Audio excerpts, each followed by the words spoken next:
Hi, this is Dr. Nick with the ECG Academy, and this is part 2 of assessing wide QRS tachycardias.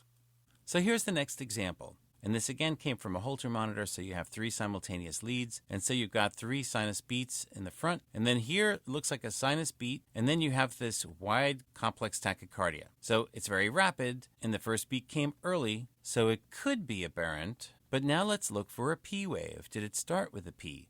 Examine the preceding 2 T waves very carefully, and then look at the T wave before the wide complex tachycardia. Well, in this case, the T waves look the same. I don't really see that this T wave looks any different than the 3 preceding T waves. And so right now I have no evidence that this started with a P, making this, of course, more likely ventricular. So if you think it's ventricular, then you should start to look for the hallmark of ventricular tachycardia, and that's AV dissociation. If you see AV dissociation, then you know for sure it's ventricular. Where do you see AV dissociation? You're looking for P waves somewhere in the middle of this whole mess. Well, it's hard to see a P wave when the QRS is going. So you look at the ST segments and the T waves, and you look to see variations from one beat to the next, and there it is. Right there, there's a P wave that's dissociated. You see it, it's in all 3 leads, and it's present there, but it's not present anywhere else. You say, well, are you sure that's a P wave? Am I convinced? Well, I'll show you the next strip. This was a continuation of the same arrhythmia. And so a few seconds later, now when we examine the ST segments, we can see very clear evidence of AV dissociation, because the P is not there, but it is there. And it's gone, and it's back again, and it's gone, and it's back again. So what you see now is likely 2-to-1 retrograde conduction, and then it begins to break down. Now you don't see any P's, but then here it is back again, and when the arrhythmia finally stops, you see the patient's back in sinus rhythm. But those dissociated P waves are absolute 100% proof that you're dealing with ventricular tachycardia.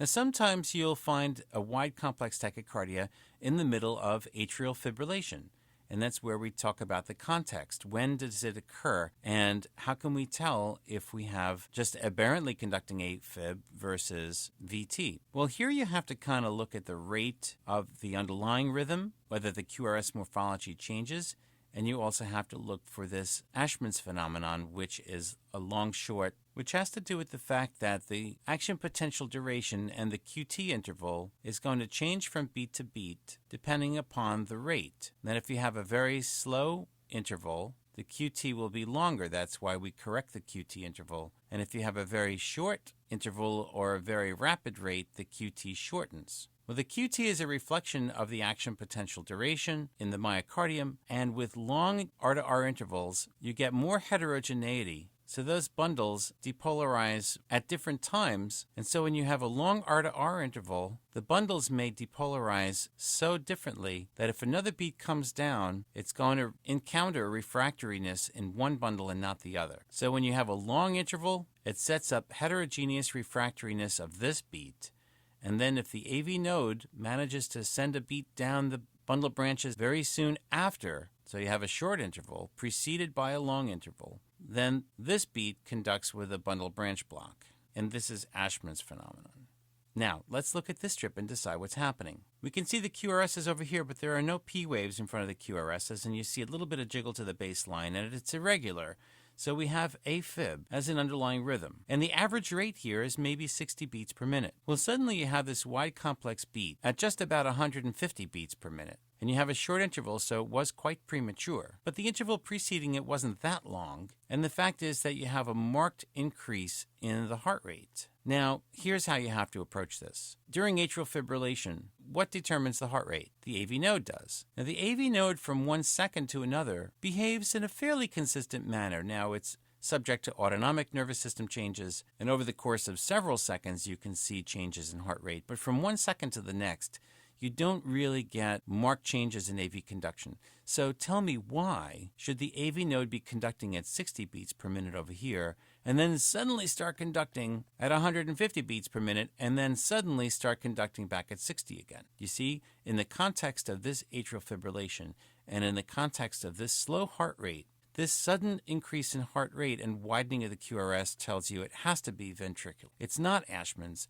because you don't have this characteristic long-short interval, and the fact that the rate was so much faster tells you in your head that this has to be ventricular because of the way the AV node behaves, and it wouldn't behave this way. You can predict what the AV node is going to do from 1 second to the next, and it just won't do this. So this has to be ventricular. On the other hand, here's 2 examples of Ashman's phenomenon. In the top example, this is a patient with atrial fibrillation. We can see the fibrillatory activity underlying, and of course there's this irregular rhythm that's going on with an average rate here of maybe 100 beats per minute. And then you have a bit of a pause just because the AV node decided to slow down a little bit, and this beat right here occurs very soon after the pause, so you have long short. And this is a typical example of an Ashman beat. It's wide, but it's not terribly wide. It's premature, but it was preceded by a pause. Now sometimes you can get single Ashman beats like this, but sometimes what happens is the first beat may come down and find a refractory right bundle, and so that beat can go down the left side and travel through the septum to the right side. But what can then happen is that signal can enter the right side of the conduction system and then go backwards up the right bundle. In the EP vernacular, we say that you have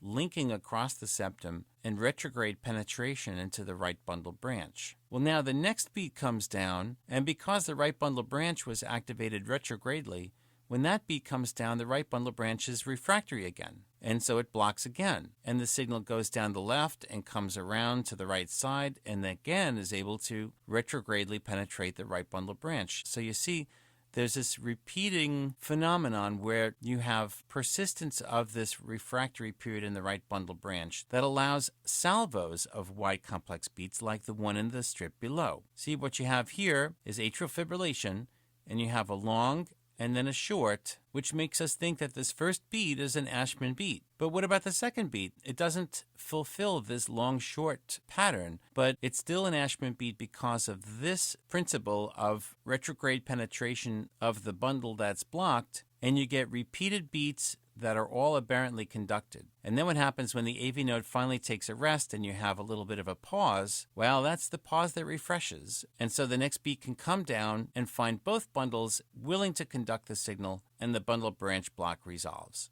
You may have to listen to that explanation a couple of times because that belongs in the advanced course, but I want you guys to understand why aberrant conduction can occur in salvos like this. Okay, so now this is your final exam. We're going to decide what this is. Is it atrial or ventricular? So you look at the forest first. You see there's 3 normal beats in the beginning, and then you have this wide complex tachycardia. It's not terribly wide. It is rather irregular. And of course, whoever wrote this on the strip called it a fib. Are they right or wrong? Well, it could be some kind of aberrantly conducted atrial arrhythmia because the first beat did occur early, and so maybe this first beat conducted aberrantly because the bundle branches were refractory. But prove it to me. Well, the proof is in how it started. That's when you absolutely have to look at the T waves of the preceding beats and see a nice long smooth ST segment and a nice smooth T wave. And now look at this one and compare it. Is it the same? Well, no, it's not. Look carefully. There's a nice long ST segment here, long ST segment. This ST is shortened. This T wave takes off at a funny angle compared with this T wave, which kind of has a very sharp upstroke. And this just looks bumpy to me. And so I'm convinced that there is a P wave here, and that started this tachycardia.